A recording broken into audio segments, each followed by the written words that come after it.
mina ngibekwe esikhathini esinzima lapho isilo sabantu sakhe abantu abamnyama.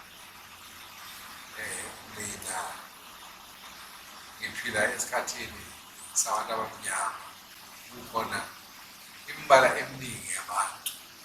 Abanye ngikhuluma nje bayangena namanje bezinye izizwe, abe bangena ngokwebhizinisi, abanye bangena ngokufisa ukuhlala ngemnyango. Bonke labo kusho ukuthi amaZulu ayisikhosela, bayabona abantu bezizwe singakhosela kwaZulu. Ngakho-ke sekukimi-ke manje ukuthi laba bantu kufanele phela ngiba-embrace, kodwa ngibatshele ukuthi njengoba senifikile-ke senizivakashi labekhaya, kufanele phela niy'phathe kanje, niy'phathe kanje, niy'phathe kanje, niy'phathe kanje. Lokho-ke okuyi-traditional leadership nasohlangothini lwe-government, nanokuthi umuntu uyazi ukuthi uma esuke ezweni lakubo eya kwelinye izwe usuke ezofika abanye ezweni ayakubo.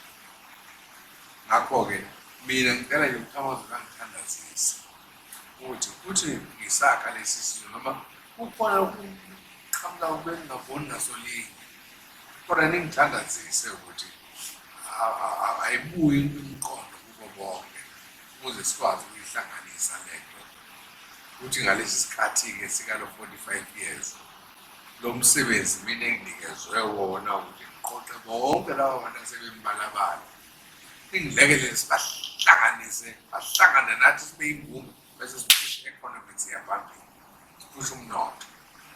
Masenze njalo nesiqiniseko ukuthi akekho umuntu esweni okubi laba abafika befake emabhayithini, bakhiphe bafake ngapha, bafake umuntu azasinda ungamusabona ukuthi uthweleni.